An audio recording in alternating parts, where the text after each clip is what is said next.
Continuamos con la unidad número 2, cuyo nombre es Registro y Libros Contables 1. Esta unidad consta de 4 temas. El tema número 1 está relacionado al libro de inventarios y balances. El tema número 2, a la estructura del libro de inventarios y balances. El tema número 3 está abocado a lo que es el estudio de los asientos contables. Y finalmente, el tema número 4, al libro diario. Empezamos entonces por el tema número 1, relacionado con el libro de inventarios y balances. Este libro de inventarios y balances es un libro obligatorio. Es un libro principal, de foliación simple y necesariamente tiene que estar debidamente legalizado antes de su uso. Algunos requisitos previos respecto a este libro de inventarios y balances. Tenemos que identificar claramente qué es lo que vamos a inventariar. Además, debemos tener en cuenta la clasificación de acuerdo a características similares de los bienes que vayamos a inventariar. Y finalmente, debemos valorizar en términos monetarios los bienes que tengamos que inventariar. Para empezar, debemos de precisar que este libro es uno de los primeros en donde se registran operaciones cuando la empresa inicia sus actividades. Bien puede que éste pertenezca a una persona natural o a una persona jurídica. En este caso, el balance general y el estado de ganancias y pérdidas de un ejercicio económico será también registrado en el balance de inventarios y balances. Es decir, en este libro se van a registrar todos los bienes, valores y derechos, deudas y obligaciones que posee la empresa durante un determinado periodo. En este lado del material preparado para este fin, podremos apreciar el modelo estándar, cómo se presenta un libro de inventarios y balances. Inicialmente, se debe determinar una relación detallada y pormenorizada de los valores, de los bienes, de los derechos y de las obligaciones que contiene la empresa al inicio de sus operaciones o al inicio del periodo, con la finalidad de determinar con exactitud los rubros tanto del activo, del pasivo y naturalmente del patrimonio. Para entender dentro del ámbito contable empresarial, vamos a clasificar algunos tipos de inventario. Empecemos por el inventario físico. El inventario físico es el recuento de los bienes y valores que tiene la empresa, el cual sirve para verificar su existencia de acuerdo a sus características señaladas en el momento de la adquisición de dichos bienes.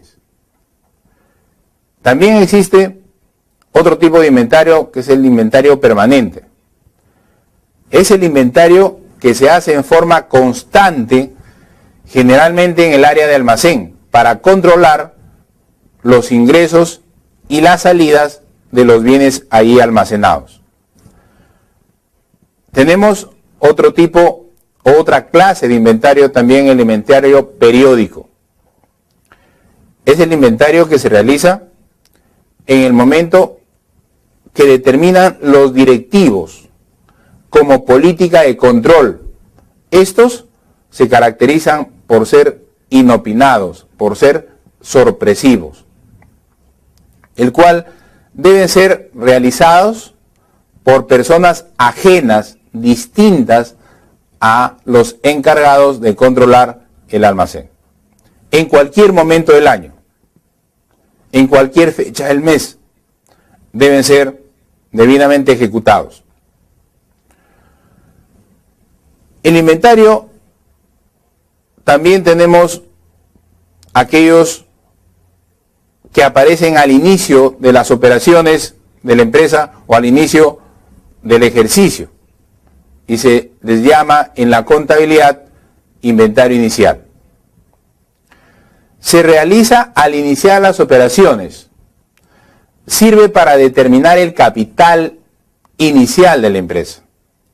Consta en las siguientes partes. En primer lugar, el activo, es decir, los bienes, los derechos que tiene la empresa. En segundo lugar, tenemos el pasivo, lo que son las obligaciones con terceros que ha contraído la empresa. Y finalmente es el resumen, que no es otra cosa sino la diferencia entre el total del activo menos el total del pasivo, que nos viene a determinar el capital inicial. Luego también, así como tenemos el capital inicial o el inventario inicial, tenemos el inventario final. Es aquel que se va a determinar al término del ejercicio para cuantificar el capital final. Consta de las siguientes partes.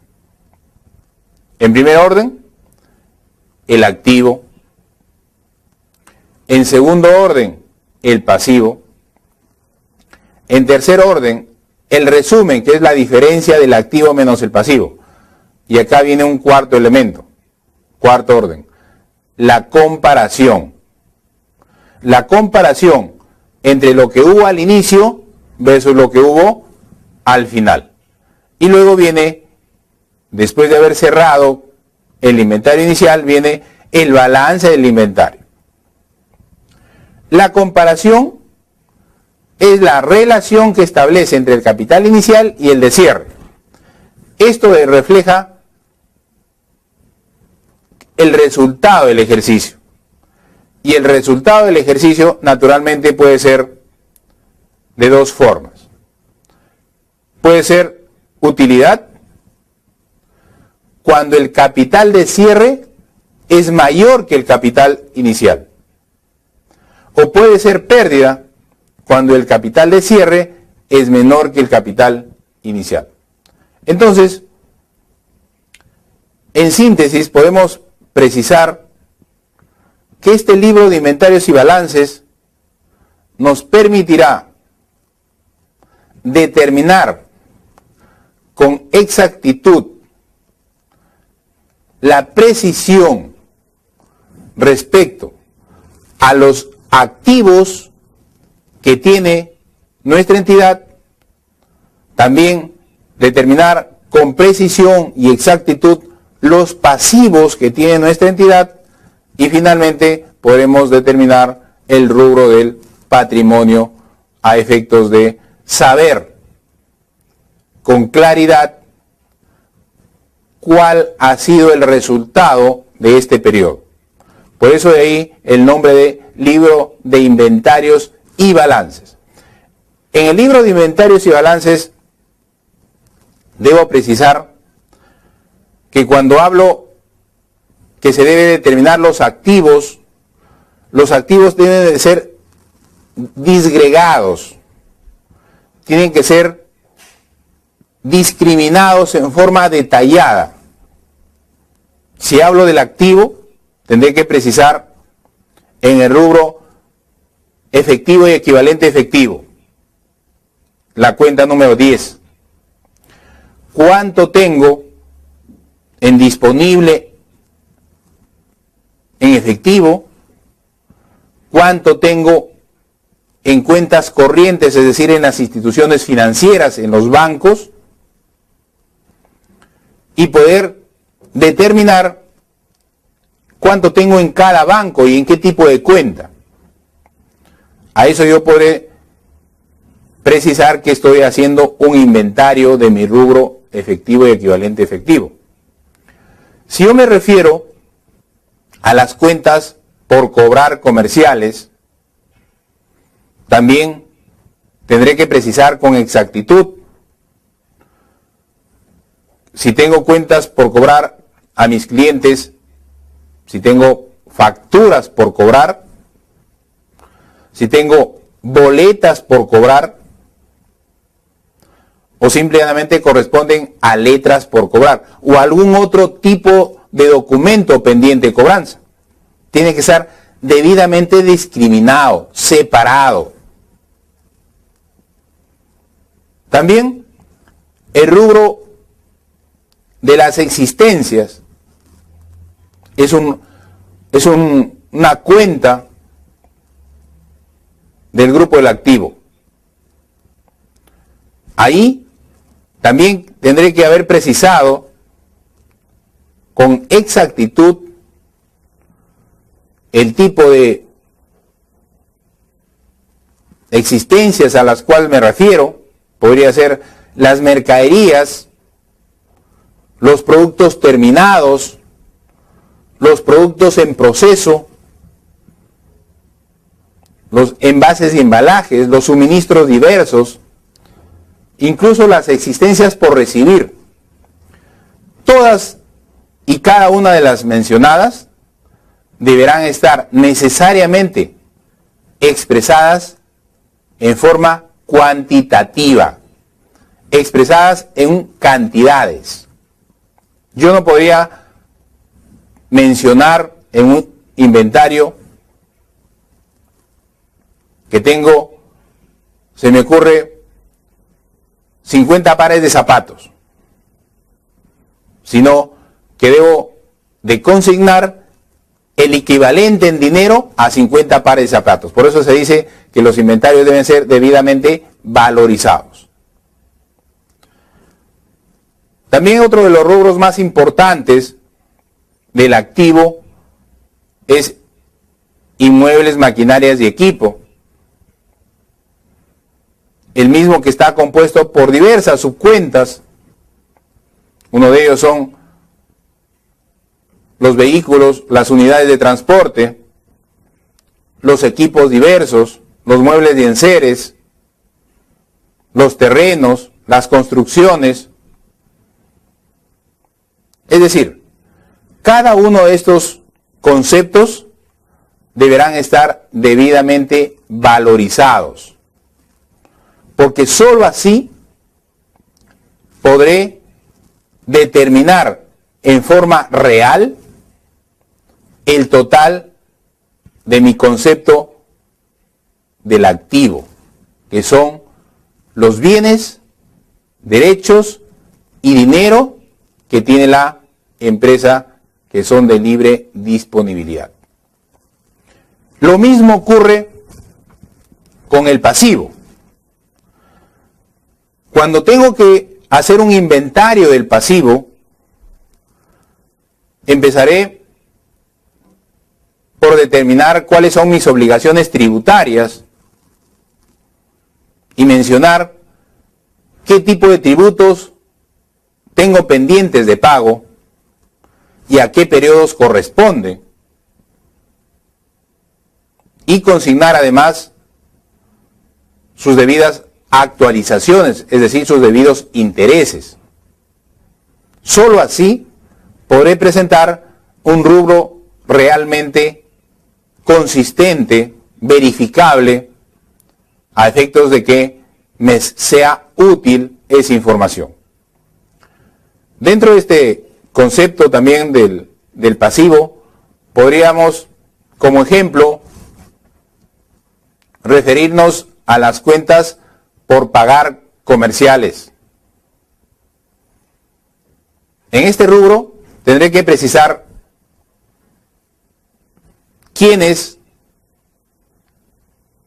son mis proveedores, cuánto le debo a cada quien. Le debo por facturas, por boletas o por qué tipo de comprobante de pago debidamente consignado. ¿Y por qué tipo de transacción? ¿Por compra de qué? ¿De bienes o de servicios? Entonces, deberá ir precisándose claramente el concepto que ha generado esta obligación. Solo así podré consignar las cifras debidamente sustentadas a efectos de determinar adecuada y correctamente el rubro del pasivo. Cuando una empresa inicia sus actividades, naturalmente, el numeral de activos tiene cifras, porque los aportantes, los socios, contribuyen aportando bienes o aportando servicios, o en muchos de los casos, dinero. Entonces, estos bienes, este dinero, lo podemos cuantificar y podemos determinar el total de nuestro activo.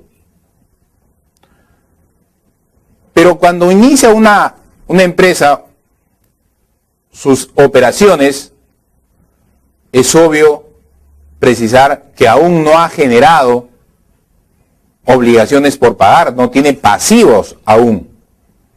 Entonces, el activo tiene una cantidad, el pasivo casi siempre es cero, y entonces puedo asegurar que el total del activo es igual al capital inicial o al capital de apertura. Eso solo ocurre cuando las empresas inician sus actividades. Pero luego de haber cerrado un periodo económico, esa empresa que inició sus actividades en algún mes del año, cierra su periodo económico al 31 de diciembre, es ahí donde efectivamente se ve, se refleja en este libro la variación que han existido, tanto en haberse generado más cuentas de activo y obviamente apareció ya las obligaciones por pagar, apareció el activo que inicialmente tenía importe cero, porque la empresa recién había sido constituida. ¿Qué se habrá generado?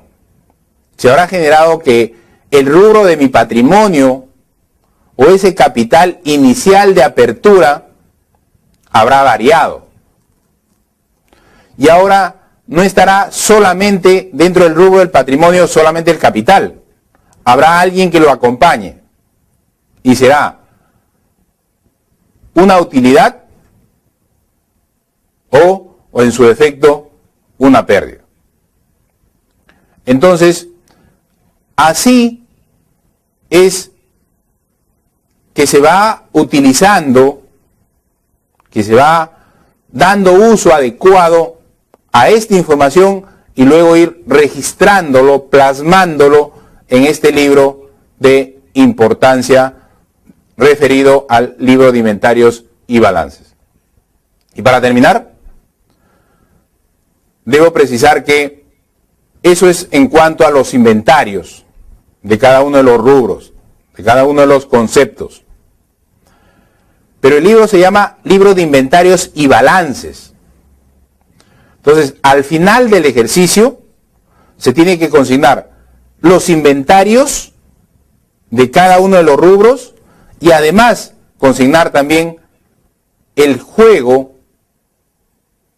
de la información completa del balance general, ahora llamado estado de situación financiera.